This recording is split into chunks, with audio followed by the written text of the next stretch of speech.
Good afternoon, everybody. Thank you so much for joining us here at the African Reform Movement channel, where we talk all things African Reformation with an emphasis on Ghana.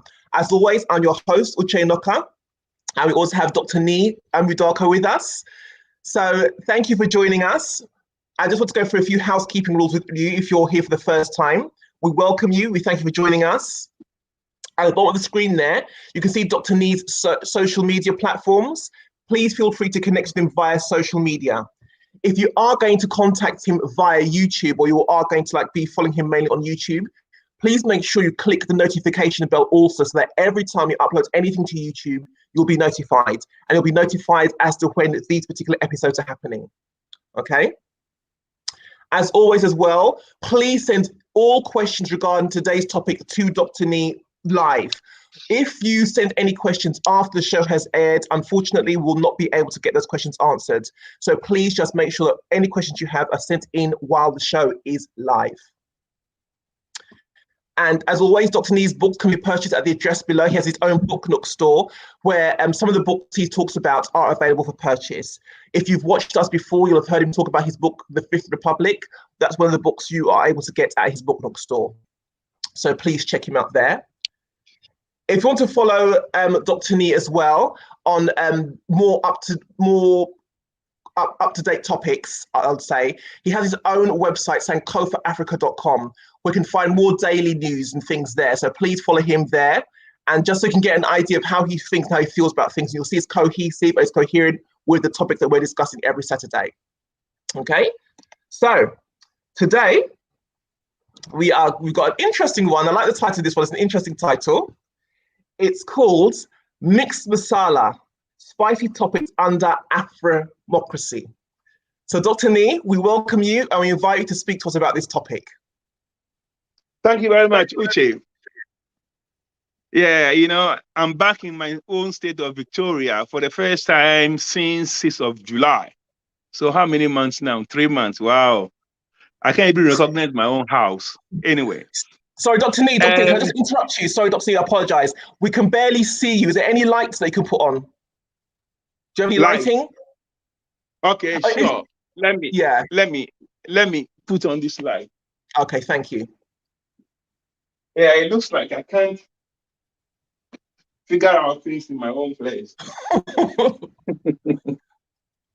Yeah. All right, so maybe it's a bit better. A little bit better. We'll press on. We'll press on. Okay. Today we are talking about mixed masala, spicy topics, and Afremocracy.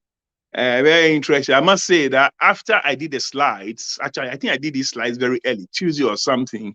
Yeah, we did. Then I had a chat with young Hubert.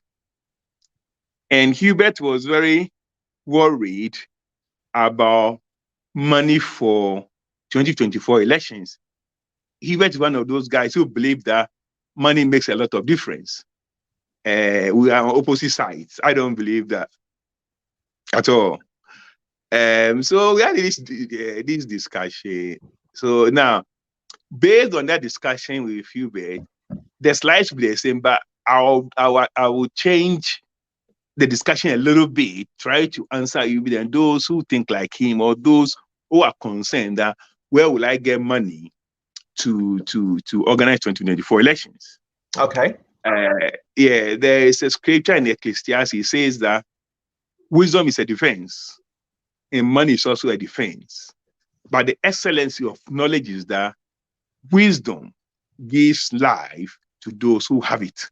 So after it says that wisdom is a defense and money is a defense, it goes and say that there's a difference between these two defenses. And the difference is that wisdom gives life to those who have it. Now, let me start by saying that if you are smarter than somebody, money makes no difference. Because he will be there with his money and you twist his arms and get his money from him because he's stupid. All right, so let's start. We're starting with me. The topic is the same, but I'll change the present a little bit. So can we please have the first slide? Okay.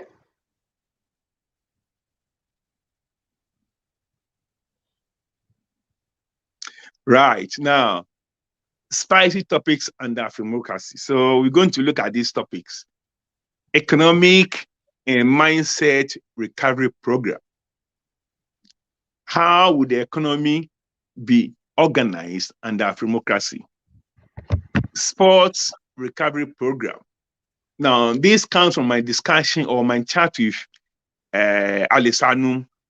Those of you who grew up in my generation, you know Alisanum. Alisanum is the #1 sprint queen in his time for the whole of Africa. Oh. Yeah, she still holds the 100 meters time. She still holds the 100 meters time in Ghana, which she made in 1970 at the Edinburgh Commonwealth Games, 11.1 seconds. In fact, until recently, until 2018, she was holding both the 100 meters and the 200 meters record for Ghana, 1970 at the Edinburgh Games. She was the first person in 1965 as a 15-year-old secondary Form 3 student to win the long jump at the All-African Games in Congo, Brazzaville. And then the second one in 1973, she won both the 100 and 200 meters at the All-African Games in Nigeria. Now, people, those who know realize that this particular All-African Games was postponed twice because of the Biafra War. And when it was hosted in Nigeria, Lagos, she won, the first person ever in the history of Africa to win the doubles, 100 and 200 meters. And for those who care to know, Alisanu is my aunt. Okay. Wow. So she celebrated her birthday on the 2nd of October. She turned 73 this October. So we're talking about her time in sports and the way how she got to the Olympic for the first African ever to qualify for the finals of the 1972 100 and 200 meters at the Munich Olympic Games. Now, they went for the Montreal 1976. While they were about to start, they were called back by General Champon that Ghana was boycotting the Olympic Games because of South Africa. And that's when she gave up. So she gave up a whole Olympic dream because of South Africa, because apartheid South Africa was at the games. So African countries boycotted the whole Olympic Games. To the South Africa doesn't even know that this is what people suffer. This is a sacrifice people made for them. Yeah. So we'll look at sports recovery, because what Alisanu did from 1965 to 1975 has not been replicated. What is the problem? Why are we not able to get another Alisanu today?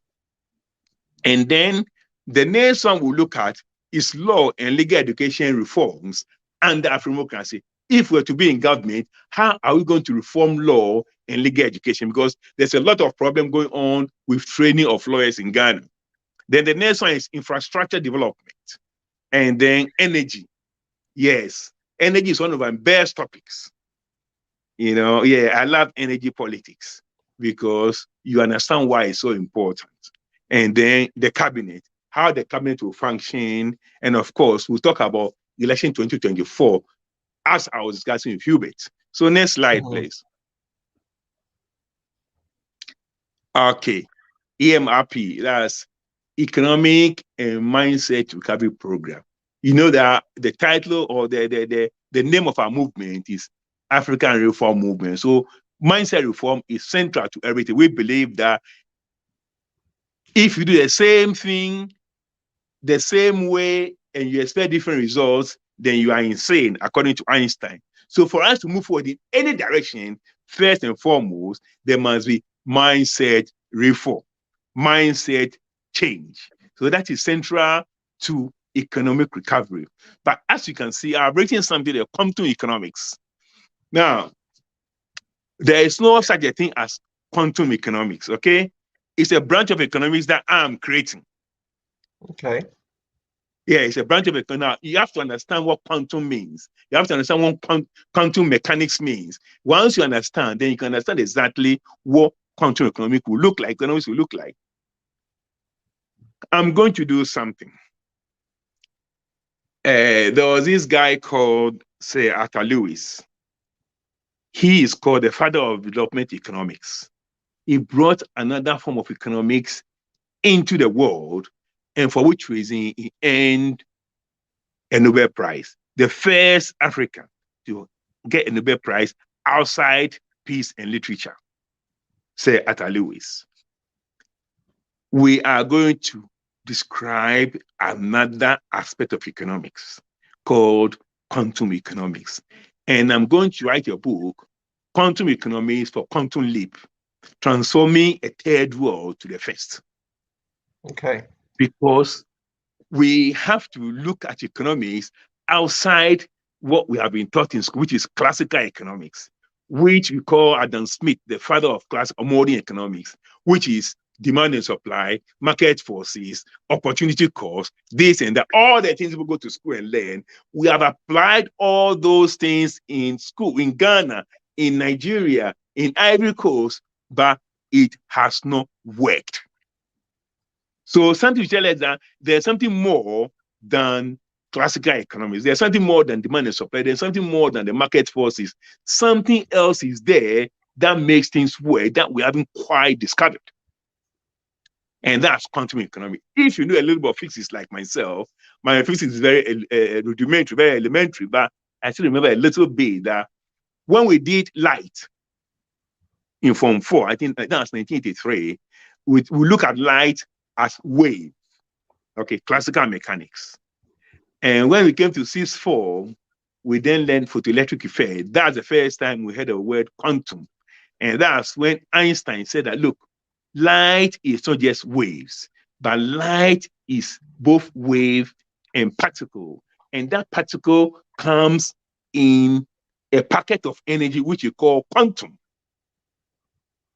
Okay, so then Einstein defined quantum, and now we have quantum mechanics. So Newton came with classical mechanics, Newton's laws of motion, all those things, and Einstein came with quantum mechanics. And here we are talking of quantum economics. Now, as one of the quantum properties, you have what we call quantum leap. What is quantum leap? Quantum leap is when you have an electron placed in an electromagnetic field and changes its energy state. So you move from one quantum state to the other, and two things happen. Either the electron will absorb energy if it moves from a lower state to a higher state, or the electron will emit energy if it moves from a higher state to a lower state. So now, if you are a third world economy and you want to move from the lower stage of third world to a higher stage of first world, then you have to absorb some energy. So what is the energy that will quantum leap a third world economy to a first world? Now, I have identified those things. I have identified those things that will give energy to classical mechanics, classical economy, that will give energy to demand and supply, that will give energy to market forces, that will give energy to opportunity cost, that will give energy to all the things that we learn. Like we know in the Bible, you say that God bless the, how does he say it? God will bless the works of our hand. So what will bless classical mechanics? How can we translate classical mechanics into classical economics to quantum economics? Now, it's a very, very interesting because I spent half of yesterday thinking about all this, and already I've written the whole book in my head. I read the whole book because I know that if I sit down to write now, it's going to be something different, because now you can see that we haven't moved so much for IMF will come, World Bank will come. They will come and give all the prescriptions, but they do not still work, because all the prescriptions still work at the same quantum state. There's no jump, there's no leap, there's nothing there to push those things. And all the rating education, all these things here, what I'm telling you is that we are going to a new level.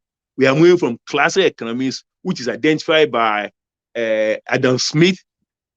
We are leaving that place to quantum economics, which we define by Nii. Now it's going to be different, because for the first time, a non-economist will write an economic book that will change the third world, that will change Africa, and that will change Ghana.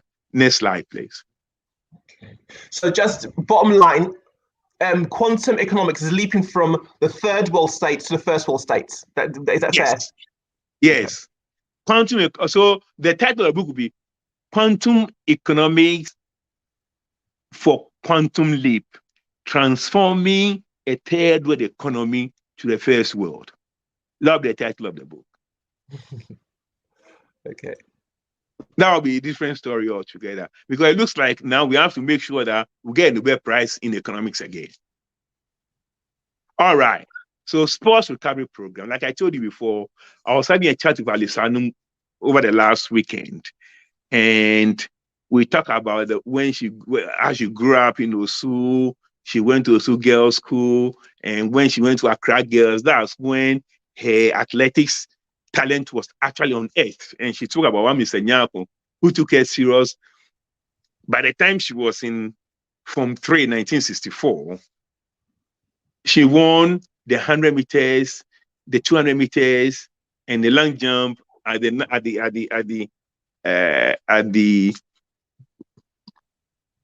National Intercolleges meet in Accra. At that time, students in secondary schools would compete at the school level, regional level, and national level. And according to her, at the national level, 1964, Nkrumah was there. And when she finished the 100 by 4 for Greater Accra, Nkrumah stood up and started clapping. Nkrumah then called her after the game. They said, "Man, dear, where did you learn this from?" And you know the National Sports Stadium is in Osu. So she pointed and said, "No, my house is just here. We ran around this stadium all the time." Now, at that time, she was 15, and we were going to the Mexico. No, not Mexico. They were going to, I've forgotten which Olympic Games. Nkrumah said, "No, you go to the Olympic Games." She panicked because she was only 15 years. They said, "No, we want to take you to the Olympic Games for you to get experience of international, because you have never gone outside Ghana before." So they took her to the Olympic Games, but she didn't run in the 100, but she went for the long jump. So she didn't play. She did. I think she jumped 5.45 meters, which was then the African's best, but she didn't go beyond the preliminaries in the long jump. And then she came back home. 1965, they went to Congo, and in Congo, that was the first time they held the All African Games, and she won the gold there in the long jump. And then she didn't go to Kingston, Jamaica in 1966 for the Commonwealth Game, because she was writing her O-levels. But then she went, and then they couldn't hold the 1969. They couldn't hold the 1969 All African Games because of Biafra. They couldn't hold it against 71 because of Biafra. So they held it 73, and she went and she became the Queen of Africa. She won both the 100 and 200. Now, I'm talking about her because when she led the scene, there was another lady, Hannah Friye. She also went to Cairo in 1978. She also won the 100 and 200 meters in the gold in 100 and 200 meters. Now, after Hannah Friye, we haven't had anybody again. So something has happened. How are we going to? The system, which in all fairness was started by Nkrumah and was actually made a bit better by Acheampong, that system has broken down.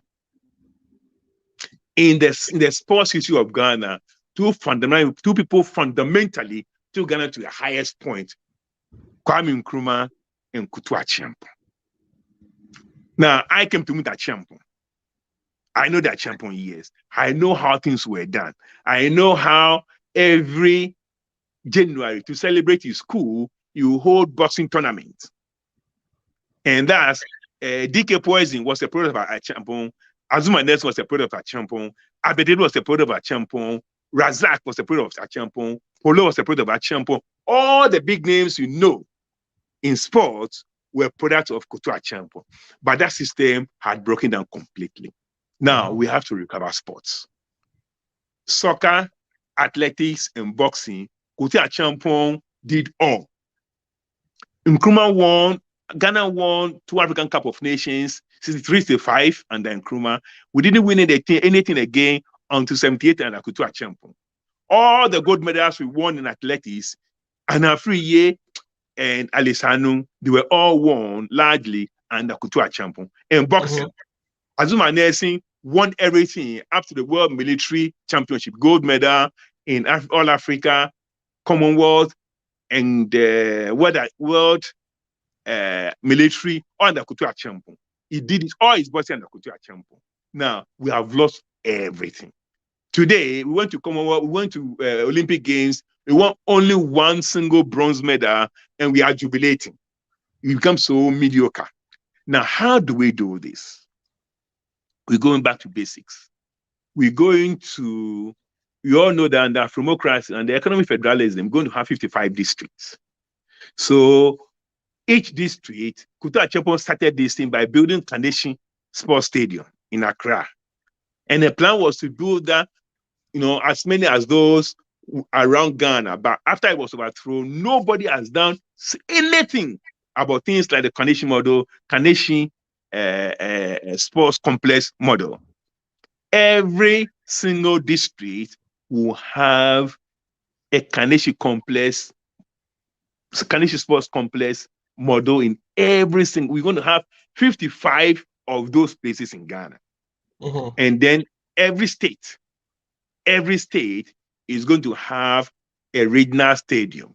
I mean, some of them have them now, but each and every of the 11 states will have. Those who have it now, fine. Those who don't have, will have. But we'll start with district stadium because that's where everything begins. That's where Alisanu, Rose Hart, Christiana Boateng, Messiadi, Hannah Friye, all started at that level. But we've lost that. We've completely lost that thing. So we're going to have that, and the intercolleges will be energized again. And we know that we're going to have district champions who will go and compete at the state level. Then we have state champions, and then of course the states will meet at national championship, and we'll have national champions. And that's the way we are going to get all our Alisanu, all our Oni Kari, all our Okwadi, all our Stan Alote and the rest. We'll get all those people. Because between 1964 to 1978, Ghana was the best sprinting nation in the Commonwealth. We actually, in 1966, in Kingston, Jamaica, Ghana did not only win the Commonwealth relay 4x100, but we set a new Commonwealth record, and we're only 0.01 second of the world record. Ghana. Where are we today? Everything has collapsed. And I can tell you that sports has a way of energizing and weaponizing the whole country. Once we are on that pathway, we know that our country, we also see how this also feed into quantum economics. So we are going to start with infrastructure. District stadium along the model of Carnation Sports Complex. Next topic. Next slide, please. So before we move on, what about a sport like tennis? Would you ever consider? I mean, tennis is an internationally recognized sport. Yeah, do you know what I mean? And like, looking in different countries, different regions for like the next so and so to come along. Because tennis is an amazing sport. Would you consider tennis? Yeah, I mean, tennis is great, but you see, a lot of comparative advantage. We have never been leaders in tennis. So we'll start from where we have always had a very strong base.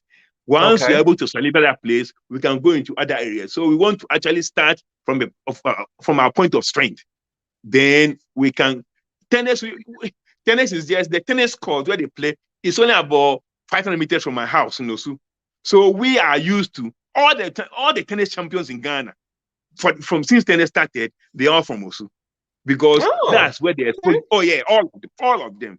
To today, all of them. Because it's not a national sport. You see, when we're children, right? when we're children, I can tell you so much about tennis because it's just around the corner. When we're children, people go to the tennis club and they go and catch tennis. That's how you say it in Ghana. You go and catch tennis for those who are playing the tennis, and they'll give you money for, when the tennis ball goes out, you are the ball boy. Go and rush, go and and give you money. So when I go to Ghana today, almost every day I'm at the tennis club because my age mates are not running the place as the manager and staff. We all used to go there. Okay. Now, I can tell you a story that Shika will confirm. 2012 December, I go there all the time. Anyway, 2012 December, I was there, and then they came and asked me, "Hey, Charlie." Anyway, the long and short of it, that they wanted to sell the lawn tennis club there for $2 million. So they came and asked me whether I could arrange people to come and buy. I said, "Selling what?" They said, "They are selling this." I said, "Who said you can sell it?" Then they said, "Oh, the patrons, because it's not being patronized properly." I said, "Do you know what they're doing? I can tell the number of people who pay their school fees from here. I can tell you the number of people, but nobody has got the power to say this. Otherwise, I'll burn this place down." I was ballistic. I said, "It's not possible. If you do not want it again, return the land to the stool. Okay, this is our land. Give the land back to us. We know what to do with the land. But it's impossible to sell this land, I'm telling you, because our organizers will burn the place down." Anyway, so when I came home, I told Shike's father, and I told him that I know the guy behind this push. He knows the guy very well. So that guy is a thief. It's not going to happen. Anyway, they haven't sold it. It's still there. But tennis is not a national sport, really. Really, it's an Accra thing and largely an Osu thing, to be honest with you. Yeah. So we'll go to a lot of comparative where we have the competitive advantage. We'll build upon that and we'll see what we can do. Okay. So sorry, before we go on, Ebenezer Thirst Quayle says swimming ? Would that be something you'd consider as well? Or that could be a part of this program? Yeah, swimming will be there, but again, we have never actually competed beyond national games in swimming. There are so many things that we can consider, but we want to get the psyche up. We want to get the psyche by doing very well in our strongest point, and then we can, with time, slowly infiltrate the other areas. So yes, swimming will come on probably at the same time as tennis. I mean, we used to do very well with table tennis. We have a girl, Esther Lamptey, very good table. She won the African table tennis competition, but then again, this was John Kutu's style. Table tennis. Then we had this guy, Indian, called Afremocracy. He was our national coach, and he did so well. Afremocracy died or went back to India, and then table tennis collapsed. So we'll try and get all those things back. But you see, these are so much Accra thing. You'll be surprised that all the people who were playing table tennis were Accra boys and girls. So it never actually took on as national sports. Obviously, once we have the district sports complex, probably we can start picking up this talent again. But we'll start from the strong ones. Yeah. Okay, that makes sense.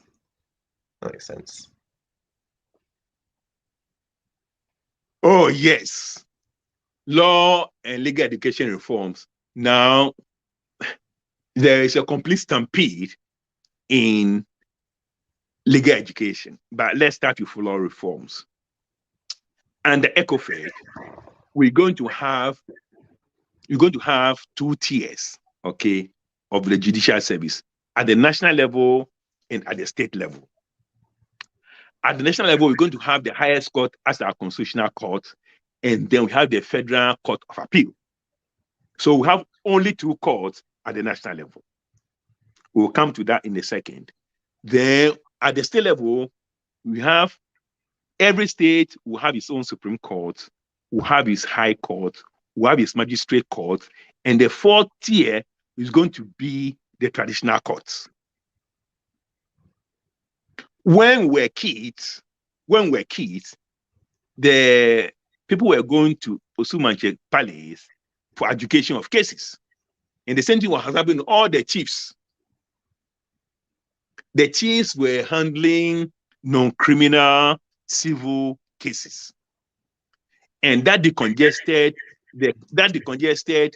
the court system significantly and made the legal process or the judicial process less tedious and less expensive, because it was very much like their Judy.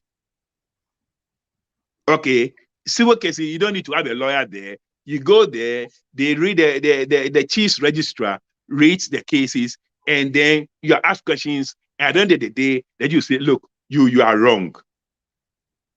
And in those cases, you don't leave the traditional system and take the case to the civil system. If the chief say you are wrong, all right, you have to pay your friend this and that and that and that. Case closed. And it was very, very amicable. That is civil and family cases and not looking after your children and stuff like that. All this, we used to handle them at the traditional level. And that system collapsed, but the civil level was not ready to take over.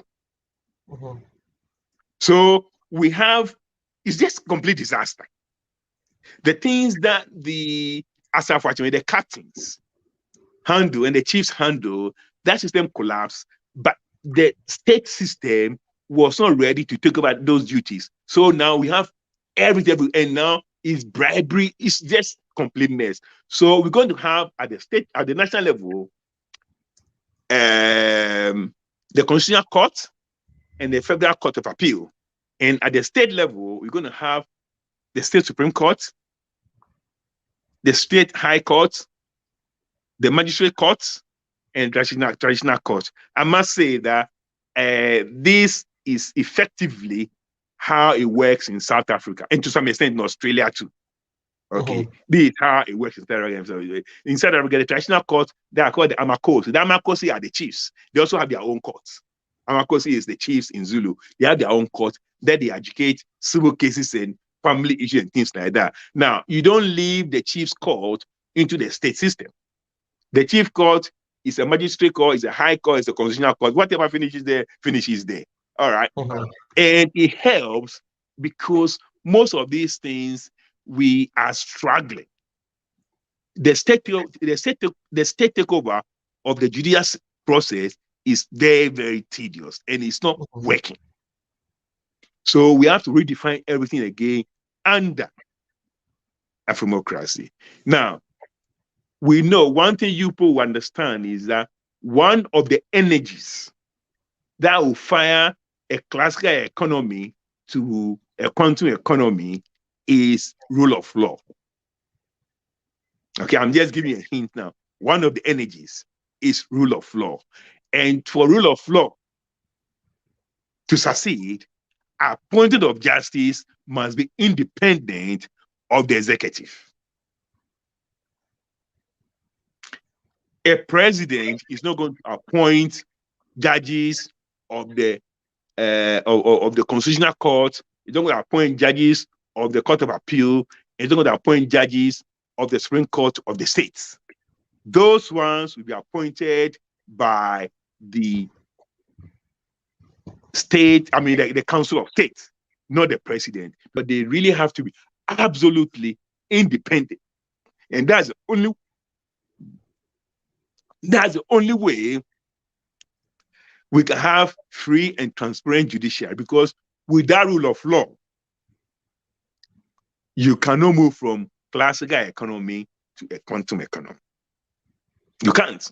And we see what's happening there in Ghana and the rest of Africa, where a president can pack the Supreme Court to get a decision he wants. No. So judge appointment is going to be key in the new quantum economy. And of course, like I said, I think Ghana is a very funny place. A country of almost 31 million people, we have only one law school. We have so many faculties of law. When they get their basic degree, LLB, now they have to write an entrance exam to go and do the professional law. And I think The pass rate is about 10%.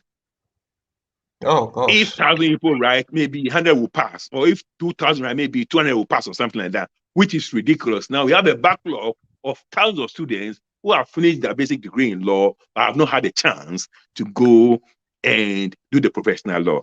Well, I'm in the state of Victoria. My daughter was just called to the bar in Australia. Now, when she finished, and we are in Victoria, 6.5 million people. And in Victoria, they have 2 schools that do the postgraduate diploma in legal practice. That's what they call it, postgraduate diploma in legal practice, to be called to the bar. And you have, it's done between 5 to 10 months, or let's say 6 months to 1 year. You can do it hard, finish in 6 months, or you can relax and do it and finish in 12 months. But in the state of Victoria of 6.5 million people, they have 2. The same, every state has got its own state-based legal training system. Ghana has only one for 31 million people. So you know already it's going to be a disaster. We have tons of students in the waiting, in the queue to go to that one school. How can you have monopoly of legal training in a country like Ghana where you have less than 10,000 lawyers? Why is there only one school? Has no one asked that? Why is there only one school? Oh, because it's controlled by the General Legal Council, and they like the monopoly because then they control the gates. Those who come in, those who go, and it's set up by an act of parliament. You see, it's set up by an act of parliament. So again, if you have to change, then you have to go through an act of parliament. But this is what's going to happen. All right, this is what's going to happen. Every state is going to have its own university. Okay. And each university will have a faculty of law. When you finish in the state of Accra, or if in the state of Volta, that state will have its own postgraduate diploma in legal practice. And you don't have to write any exam to go to that school. It's continuation. And it's not going to be 2 years. It is totally ridiculous that somebody can finish law, legal practice, postgraduate diploma in 6 months in Australia, and it takes 2 years to finish in Ghana. What do they learn? What do they learn in that 2 years? It's going to be between 6 months and 1 year. You finish university, your LLB, you go into do your postgraduate diploma in legal practice, 6 to 12 months, you finish in your state. In your state, because demand is outstripping supply of lawyers in Ghana. Demand is outstripping supply of judges in Ghana. And the whole system has broken down because you don't have enough. And when you don't have enough and demand outstrips supply, there will be corruption. And that's why the legal and the judicial service are on their knees. Now, you're not going to jump from classical economy to continuing economy with such a crappy system. The ECOFAS system allows states to have control over education. Okay, education is a state function. Law and order is a state function. So each state will build its own infrastructure for law, legal, for legal education training. All right, that's what we are bringing. We change the whole system. The structure for the judicial services will be national level and state level, but training is going to be state level, like it's done here in Australia. If they can do it here, we can do it in Ghana, unless we believe we are inferior. Okay, but I don't think so. If my daughter has gone through, she was called to the bar here 6th of August. She started the program late January. By mid-June, she had finished, and then they had to do all their criminal check and whatever. 6th of August, she was called to the bar. So I know how it works. And she believes she knows how it works because she knows everything. Anyway, next slide.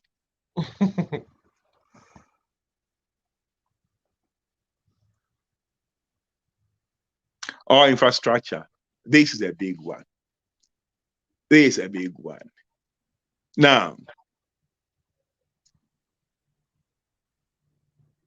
if you live in a place like Australia, then you understand what it's called territorial recruiting. Okay. territorial recruiting. For instance, the second biggest city in Victoria outside Melbourne is called Geelong. Geelong is probably 100 kilometers from the center of Melbourne. But Geelong, again, in terms of transport, can be seen as a suburb of Melbourne because we have a fast train.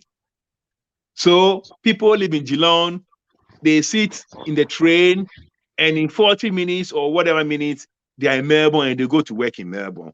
Meanwhile, Geelong is cheaper in terms of accommodation and stuff like that than Melbourne. So people then move out from Melbourne to go and live in Geelong. Whereas in Ghana, everybody moves from Geelong to Accra because the periphery has not been recruited into the center. So everybody moves from the periphery into the center. And therefore, Accra is choked and is virtually collapsing. Territorial recruiting means that you are basically connecting the outlying places to the center of action so that by good transportation, the distance becomes shorter. And therefore, probably people will be quite happy to leave the center and go and stay outside because they know that traffic sometimes in the center of Melbourne, you can travel from Geelong on the train to Melbourne to work than somebody living in Melbourne traveling from one suburb to the center because of traffic. Because the train moves. So why do you stay, for instance, in a place like Craigieburn? It will take you 40 minutes to go to city center or in traffic. If you're not careful, you get tickets for overspeed or whatever. When you can go to Geelong, pay less there for accommodation, and you pay maybe $12 a week, and you are in town to do your work and go back. You've got space, you got everything. That's what they call territorial recruiting. It doesn't apply for only those who are working day to day, but it applies for everything, even transport of food from the hinterland to the urban areas with the large population. All this, when you come to Australia, you see road network, rail network. You see places where they dig coal. You know, Australia alone has 10% of all the coal in the world, where they dig coal, and you see railway connecting the place they dig the coal to the port. Every place has been recruited into the national economy by good road network, good rail network, and Australia has got more than 100, maybe 200-300 regional and district airports. Because you can have a place like a place called Koba, where they probably the largest the largest copper mine in the southern hemisphere. But it's somewhere deep, a small population of maybe 4,000. Yeah, but because of the copper mine, they've got a small airport that brings executive engineers to and fro. You know, people move there. You recruited every place into the national economy, and territorial recruitment is also part of the mechanism that will jumpstart a classical economy to that of a continent one. The whole is the whole continent is going, and the effect of territorial recruiting is what they call territorial compacting. If you can link a place which before it takes 3 hours to get to regional capital, and now you've laid good road network that it can take only 30 minutes, you have actually made the place smaller. So it's no longer a matter of distance, it's not a matter of time. So whether it's 100 kilometers or 120, it doesn't matter. It takes 30 minutes. It takes over here. That's what, oh, look. So how long does it take from here to here? It's about 45 minutes. Now, people don't talk in terms of distance. People talk in terms of time, because that's every place is recruited. In Ghana, we have situations where foodstuffs get rotten in the hinterland because they are still not connected to the economic grid. The economic grid is still Accra-centric. Everything is in Accra. And you see cars struggling, motor, look, it's a complete disaster. We are going to embark on what you call territorial recruiting which results in territorial compacting and territorial connections. This is telecommunication. This is communication. All right. So infrastructure is going to be heavy. Now, I'll say something down the line when it comes to cabinet. Territorial connection, again, is that I'm in Bendigo now.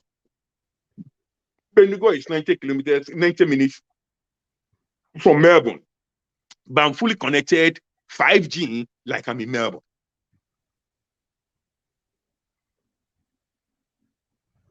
There is no difference being here in terms of connection, in terms of communication between me and somebody in Melbourne. We both have the same access to the same 5G network. Whatever the person can do there, now that most people are working from home because of COVID, is easy because every place is connected to the telecom grid.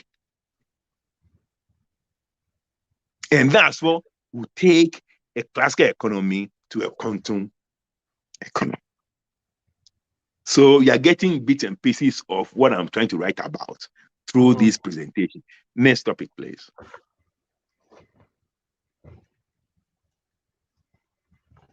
Oh, energy security. Now, let me tell you people something. As we are speaking today, now, economists, notable economists believe that energy consumption per capita is a better indication of a country's economic growth than GDP per capita. The amount of energy used in a country is a better indicator of economic activity than GDP. And there's a good reason for that, because without energy, there is no economy. Now, the key for my energy security is that it must be available, it must be reliable, and it must be what? Affordable. I have lived in 3 countries for a good number of years: Ghana, South Africa, and Australia. Okay. As we are speaking now, Ghana installed capacity, power capacity, is just over 4,000 megawatts. All right. Don't worry too much about the figures, but I'm trying to explain something. Just about 4,000 megawatts. But we are operating around 60% capacity, so we normally have availability of just 2,400. Okay, megawatts. That is nothing. That's like torchlight. That's like power for a torchlight. In Australia, our installed capacity is 58,000 megawatts. Wow. Yeah. And yeah, it's 58,000 megawatts for 25 million people. In South Africa, the installed capacity is again 58,000. South Africa has the same capacity as Australia, not because of ANC, but because of the Boer, the Afrikaner. They made it so. Okay? Now, in Australia, out of these 58,000 megawatts, 23.2 is from coal. 40% is from coal. 40% is from coal. Then we have the others. In South Africa, out of 48,000 megawatts is from coal. That's about 80% of all the energy in South Africa is from coal. In Ghana, that 4,000, about 40% is from hydro. And the rest is from diesel, thermal, whatever they do there. All right. That's totally rubbish. Well, South Africa is saying that they are going to cut their 80% to 40% in 30 years' time. So coal is going to play a leading role in South Africa energy supply for the next 30 years when they will draw from 80% to 40%. Now, mind you, South Africa is the only country in Africa that has the nuclear technology. They have a bit of nuclear energy in South Africa. Ghana, we are not there. And I don't even want to talk about nuclear at this stage. So in 30 years' time, when they're talking of what are those jokers saying? Net zero, 2050 net zero, 2050 carbon, whatever. Sarah is looking at the next 30 years to cut its coal from 80% to 40%. Hopefully, they're going to increase their nuclear power because nuclear is emission-free. Now, Ghana has no coal. Let me tell you something. When I went to South Africa for the first time, I worked in Kangwani homeland. Okay, that was a Bantustan. It's now been incorporated into Eastern Transvaal, or what they call Mpumalanga. And, you know, Mantayao, I was in Kangwani, Shongwe, in a black homeland. Mm-hmm. Yeah, homeland, yeah. And then, you know, every day I see this about maybe 30 kilometers away from Shongwe. You see the smoke going. So I asked one of the nurses I work with, Tandeka. I said, Tande, what is this place? They said, oh, Dr. Nii, that's ESCOM, Secunda. I said, what is that? Oh, don't you know? Now, during the apartheid time, they imposed sanctions on South Africa. The Afrikaners, they were able to get this, the technology to convert coal into petrol to bypass the sanctions. So even up to today, they are producing about 110,000 barrels of fuel a day from coal in ESCOM, in Secunda. And then they have what they call the Matla power station. The Matla power station alone is a coal-fired power station. Produces, it's got a stock capacity of 3,600 megawatts. One coal station has almost the same mega powers as the whole of Ghana. One coal station. And you see, Ghana is a very funny place. When Akosomo was built, we made so much politics, so much news about Akosomo. But what's the stock capacity of Akosomo? 1,020, less than 1/3 of Matla in Secunda in South Africa. One coal-fired plant produces 3,600 megawatts of power. Akosomo is 1,020. Akosomo is like torchlight. It's nothing.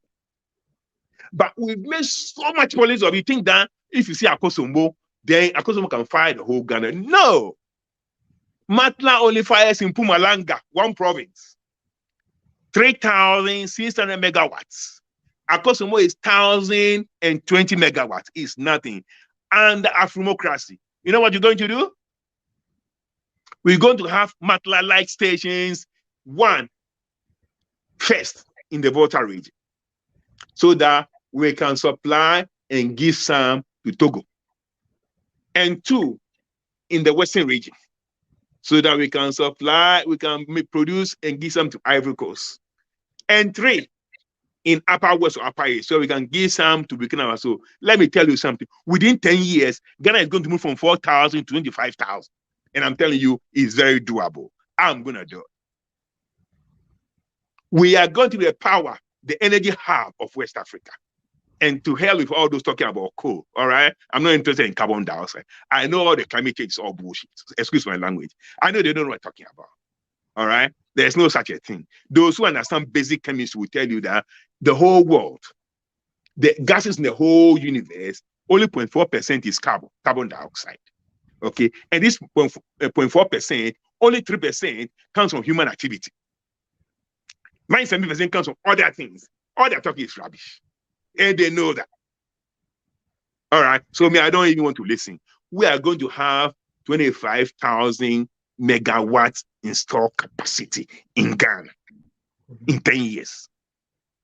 We are going to jump, because if you can jump from 4 to 25, then it's a quantum leap. That's the energy you need to jumpstart your economy. People don't know that this small Singapore is 1/3 the size of Greater Accra. Singapore, for a population of 5.5 million, is got installed capacity of 12,600 megawatts, and Ghana has got 4,000. Singapore, 5.5 million, has got around 3 times what Ghana has. And that's why Singapore is a leading economy. The energy. All right? Without energy, you are nothing. And that's why America, number one focus in the world is the Middle East. Energy security. We are just sleeping. I'm telling you, in 10 years, going to have available, reliable, and affordable. Coal is the cheapest form of energy. And the base load is very reliable, absolutely reliable. And because it's the cheapest source, it makes electricity cheaper. Electricity costs less in Australia than in Ghana. Really? Oh, yes. Oh, yes. They can pay the electricity bill in Ghana. They are dying. Oh, wow. Of course. Electricity is cheaper here. You are in England now. Are you not going back to your coal plant? You say you're going to stop coal. Now you are in distress. Climate this, climate that. Now you're in distress. People are queuing for fuel. It's taking them 8 days, 6 days to get fuel. In UK, we have fuel abundant here. Coal is the way. I'm telling you. And that's what they're going to do in Ghana. Anyway, we're going to get 25. You see, people don't know that the Akosombo there, the 1,000 joke over there, its lifespan ends in 2065. In 44 years' time, Akosombo has to be decommissioned. Because if it's not decommissioned, it will take more to service it than the power it produces. You enter into the area of diminishing returns if Akosombo is not decommissioned by 2065. But no party has come out with energy because they don't even understand it. So can I just check, does Ghana have a large coal reserve? Where would you get the coal from? No, coal is cheap in South Africa. Okay. Coal is cheap in South Africa. Yeah. South Africa has 80% of all the coal in Africa. Oh, okay. Oh, yeah. Now, so the energy that South Africa produces, the 58,000 megawatts that South Africa produces, is for the whole rand monetary zone. You know the rand monetary zone, because South Africa rand is a currency, is a driving currency for Lesotho, for Swaziland, and for Namibia. The Pula of Botswana was part of that. But Botswana has pulled out. Now Zimbabwe wants to join the rand monetary zone because South Africa supplied them with power. All the 100% power from Lesotho is from South Africa, 100% power from in Swaziland from South Africa, and they supply part of power to Namibia and actually Mozambique as well. I'm not sure about Zimbabwe, but I see Namibia has got a lot of uranium. So as Sadara is saying that they're going to downgrade their coal part, I'm sure they'll get uranium from Namibia to build more nuclear power stations. But South Africa supply all those places, the rand monetary zone supply all of them with power, 100%. But the warning to Ghana is that Akosombo has to be decommissioned. So we're going to lose 40% of our base load. We need to, and we cannot, as I'm talking to you today, I'm sure they've because we're operating only at 60%, we only use 2,400 instead of 4,000. So all the time, there's lights out in Ghana. They are rationing food power in Ghana. And nobody seems to have the solution. Nobody seems to have the solution. Anyway, in 10 years' time, we'll have 25,000 megawatts installed capacity in Ghana. Next slide, please. Okay. So this thing you're talking about that needs to be decommissioned, that needs to be decommissioned after 65 years, is it that after decommissions that you're trying to preempt any problems arising as a result of the state of the energy situation in Ghana now? Is that what you're saying? No, I see. To decommission means that it's got to be closed down. Yeah. Okay. So now, even if it's not closed down, of course, it's only 1,000 megawatts. It's nothing. Right. Okay. Yeah. I'm talking about a situation where every state should be able to produce at least 2,500 megawatts. So if you have 11 states, you are going to have at least 27, 28,000 megawatts. But I'll just cap around 25. It could be 30, it could be around 10, 25. Every state to have that basis load for its own use and for export to other West African countries. Whatever happens to Akosombo is secondary. But what I'm saying that even those sitting down there, they don't even know that Akosombo has to be decommissioned in 2065. But they have no plans for that. Yeah, that was my question. So the current government as is, they have no plans for decommissioning taking place in that time. So you're trying to offset that. No, it's not that they won't decommission. It has to be decommissioned, but they don't even think about it. You see, because it's an engineering thing. If you don't decommission it, the breakdowns and the repairs and things will cost you more than building a new one, because they are very heavy. Yeah, that's right. We do it here all the time. Over here, you buy a CT scan, all right? It's got a slice span. Once it gets there, it got to be decommissioned, because one part will cost probably a new, it just got to go. Yeah, all right, good. So energy, I'm telling people that within 10 years, will be 25,000 megawatts of stock capacity in Ghana. Nothing like that outside South Africa and Africa. Nothing like that anywhere in Africa, outside South Africa. But we'll take the lead. And others will copy us. Next slide. Oh, cabinet. All right.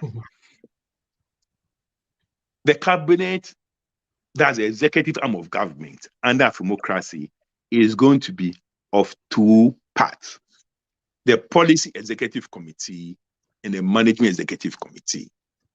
And of course, embedded in the management committee is the super ministry concept. I'm sure most of you watching what's going on in Guinea, you realize that Mamadi Doumbouya, or whatever his name is not the president, and he seems to be copying what I've been saying. He's now appointed a prime minister. You see, that's my plan. My plan always is president and a prime minister, split executive. The president, the head of state and commander-in-chief, and the prime minister is the head of the cabinet or head of government. Okay. And that's what the guy there, I don't know whether he listens to me, but that's what he's doing. So I think he's on the right path. He's got the correct idea, because that vice president thing is a joke. All right? It's a joke. Now, the policy executive committee, the management executive committee, is the ordinary cabinet, and like I said before, is going to be made up of a maximum 25 ministers. The 25 ministers or the ministries will be regrouped into 5 super ministries. And one of the 5 ministers will become the senior minister of the super ministry. So, for instance, you have a super minister of social services that brings together health, education, aged care, special education, all those, 5 ministries there. One of the ministers, for instance, the Minister of Health will probably double as a senior minister for that 5 group of ministers. So they all, and that will avoid duplication of work and duplication of budgets. So they will do a budget so that everybody will bring, okay, so I'm doing this, you are not doing that, so we don't duplicate and cost the state more money. So they will all have their mini budget, and that's what the treasurer will work on when he's doing the overall budget. So we have now the policy executive committee is going to be made up of the president, the prime minister, and the 5 senior ministers or the 5 super ministries. So the 5 ministers, 5 senior ministers to the 5 super ministries, together with the prime minister and the president, will form a 7-member policy executive committee. They draw the policy for the management executive committee to implement. So these people, with the exception of the president, all the remaining seats, they are also members of the management executive committee. So they bring the policies down to the general cabinet, and then they plan how to implement the policies of the policy executive committee. That is the structure we are going to put in place under ECOFED, under Afremocracy. Now, let me say one thing. Me, if I'm the president, me in particular, I'm going to take on extra responsibility, okay? I'll be directly in charge for education, youth, and sports. Personally, I'll be in charge of education, youth, and sports. Do you know the reason why? So it does. Do you know the reason why I've picked education, youth, and sports? No. Okay, so these are the only 3 portfolios that deal exclusively with the youth. Okay. Only the youth are in education, only the youth are the youth, of course, and only the youth are in sports. So you have a heart for the youth because that you see, are you trying to influence the next generation? Is that why? Specifically the youth is the future. Right. So I'll be directly responsible for education. If there will be no minister for education, I'll be responsible for education. There will be no minister for youth and sports, I'll be directly for youth and sports. I'll directly manage that because that's what I want to do, to prepare the youth for the next generation. I'll be the youth president. Right. Because the youth is the future. Now, you understand that one of the cardinal points of intangible wealth is education. And it's one of the cardinal points of a quantum economy. So all these things come together when I'm talking of a quantum leap. And I'll be directly responsible for education.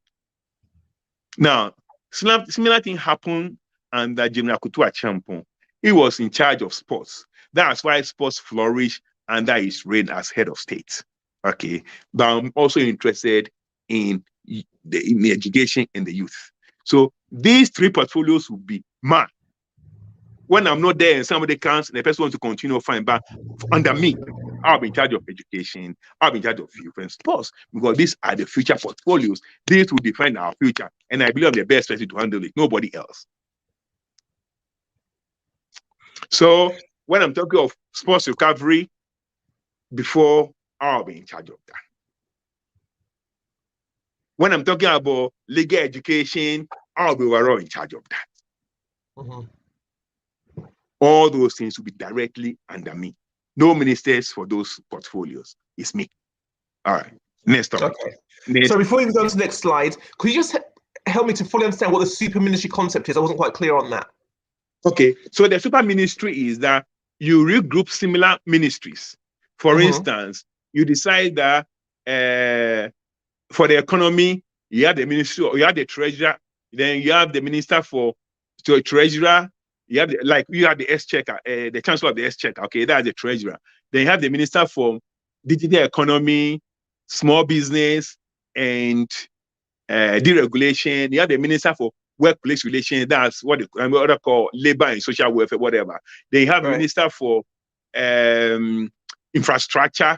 You know, all these things, we go directly into the economy. So we have all these 5 ministries in one area called economy and integrated development. So we're gonna have a super ministry for economy and integrated development. So they come to, and one of them becomes the senior minister. So you have another one like foreign relations and international cohesion or international trade. So you have the minister for trade, minister for foreign affairs, minister for ECOWAS and the state, minister for the diaspora, and the 5th one. So they also, because they're all linked into trade and foreign relations, they come together. And then one of them becomes the senior minister for that super ministry. What it means is that you don't need deputies, because if one is not there, they are fully aware of each other's brief. So if, for instance, the minister of foreign affairs travels, the minister for ECOWAS will just deputize for him till he comes back. or the minister for whatever, or deputy for anything, because they are in that small cabinet. So the super ministry is a mini cabinet within the cabinet, but they are related portfolios. All right, so they know each other's brief and they can stand in for each other easily. There is only because I believe in lean government, lean and effective government. So that's the concept of the super ministry. Okay. It's written fully in the Fifth Republic and also in the Whip No Africa books. Okay. Yeah. So what's the next one? Oh, okay. Election 2024. Oh God, I can't even see. The things are so small. All right. So the number one thing is that we got to learn from the past election. All right. Look, I've written on the elections in Ghana from 1954. Okay. Those who want can contact me. I've written all elections in Ghana. Our last election was very interesting because that election was rigged. I'm saying that election was rigged. Or let me put it this way: that election, the figures we have there, they are not correct. Whether the true figures will still give the Nakubado the job or not, I haven't worked down, but the figures we have there are definitely not correct. There are so many things that I can say. I've written about them. I don't want to waste much time because our time is fast spent. But I'll tell you one thing. First thing, the national average of 10 out was 71%, but Ashanti alone was 82%. That was a rig. Okay, when you calculate properly, Ashanti was bloated by at least 230,000 votes. I've done all that. Okay. Secondly, when 97.6% of the votes were counted, all the minor parties got a total of 85,000 votes. Only 85,000 votes. Now, when the last 2.4% of the votes came, the same parties that got only 85% in 97.6% of the votes, the same minor parties got 90,000 votes.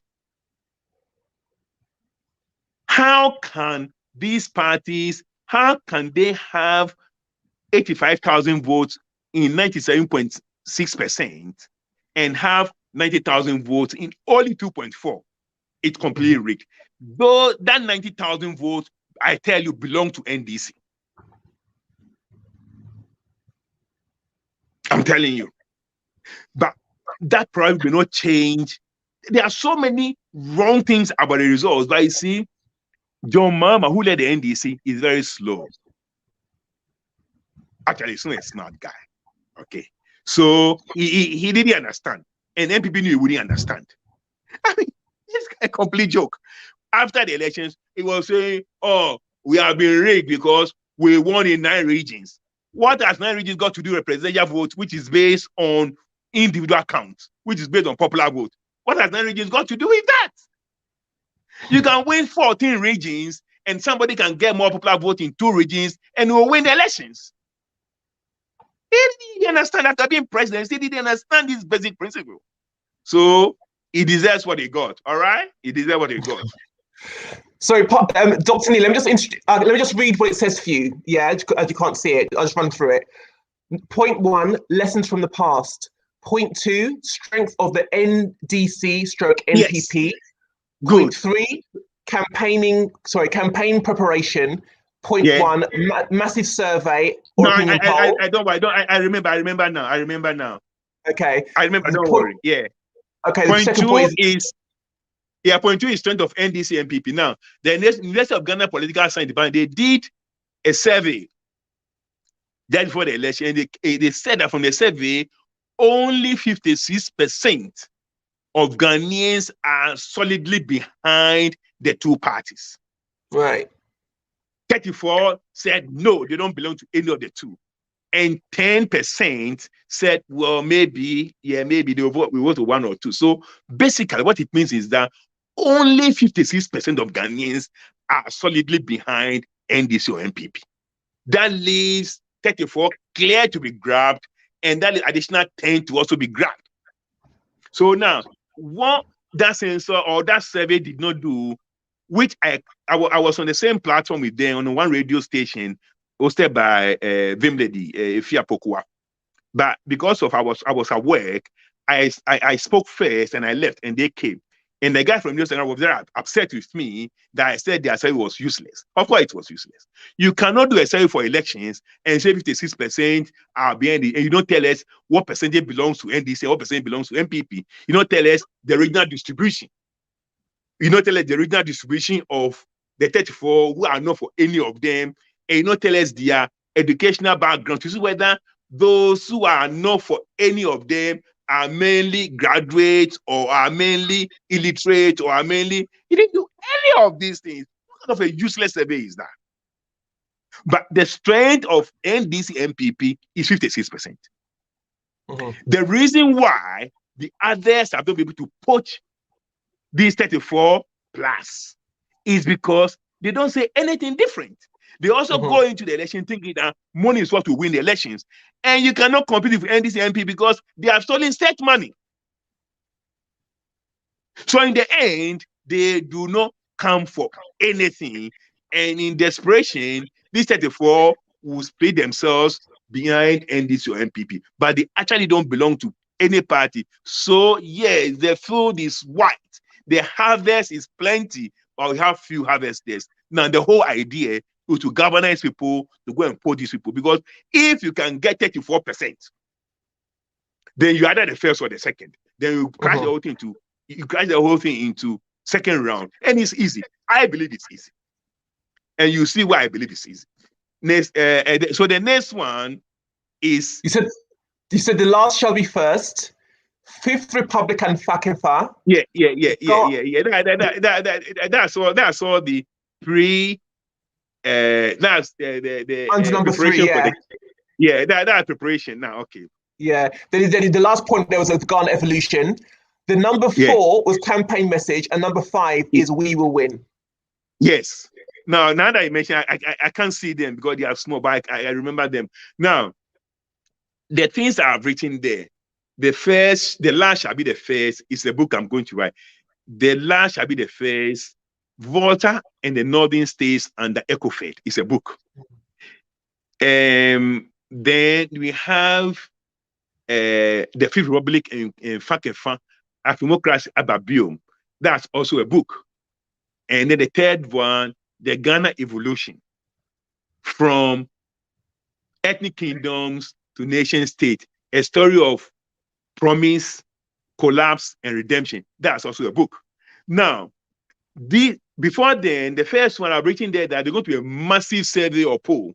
Now, I'm going to build on the survey done by the University of Ghana Political Science Department that says that only 56% of Ghanaians are solely behind, and they're going to do a massive survey and poll to verify that and to see the distribution, regional distribution, because then you can focus your campaign.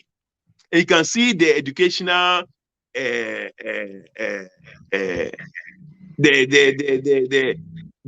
input of education. Whether the 34 who do not support any of them is highly educated, moderately educated, or uneducated, because all those things will help your campaign message.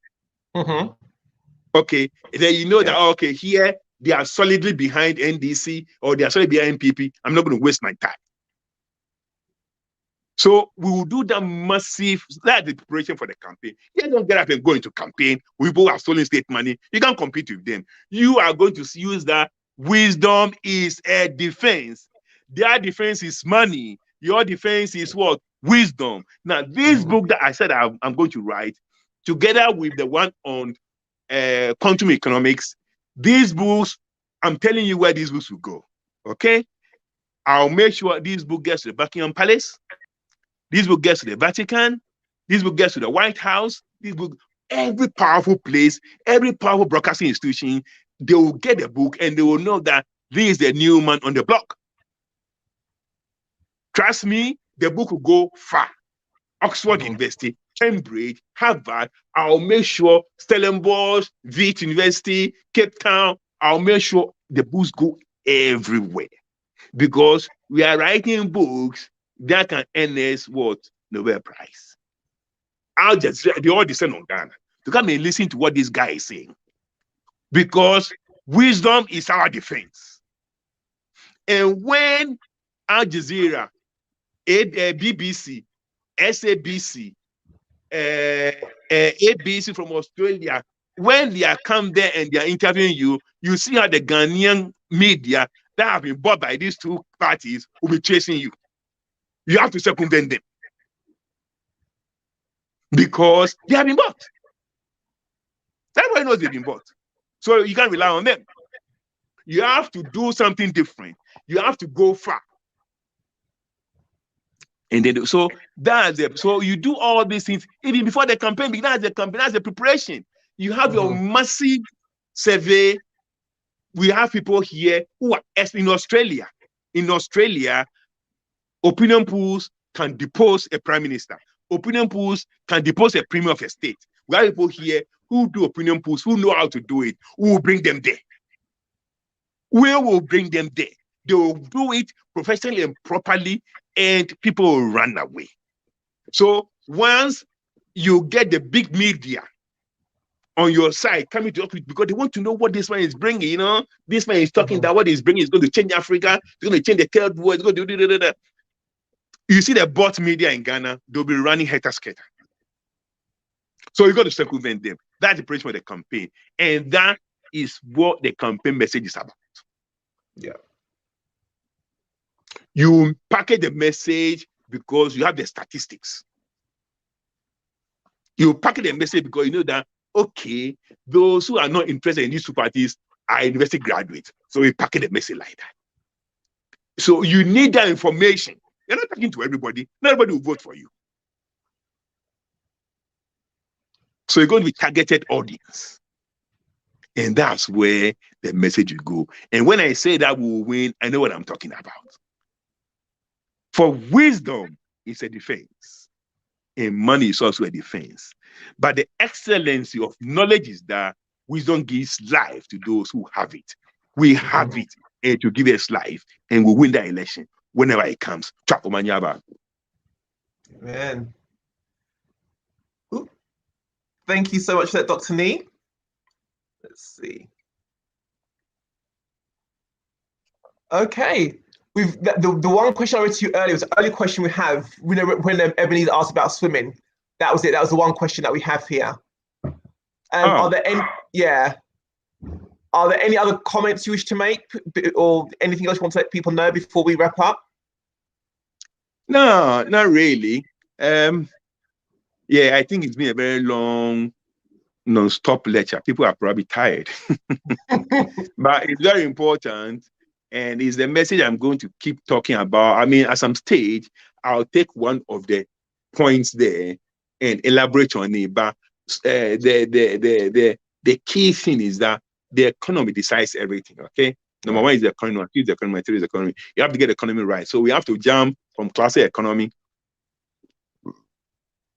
to classical to quantum one. You have to jump from a third world economy to first world economy. The only way you can do that is to put a certain kind of energy into the economy that we have there, and that energy has to be of a quantum nature. It has to be a quantum leap from where we are to the next stage. That's what I want to say. Once we have reached that quantum level, you realize that all these other things, the sports recovery, the energy, all this will become what will be added onto it. So seek it first. The kingdom of quantum economics, and all that things shall be added to it. It's as simple as that. Yeah. Okay, everybody. Well, thank you for joining us this Saturday. I hope that's given you plenty of food for thought and things to go away and think about. As I said before, feel free to contact Dr. Nii on his social media. But if it's questions with regards to this particular episode, unfortunately, he will not have the time to answer those any further. So thank you for joining us. Join us again at next week Saturday. We'll have another spicy topic for Dr. Nii to break down for us. Okay, thank you, Dr. Nii, and thank you to everybody. Have a great afternoon. All right, thanks very much, Uche, and those who took up their time and listened to us. We thank you very much. We'll meet again next week. Thank you. Bye. Cool. Thank you.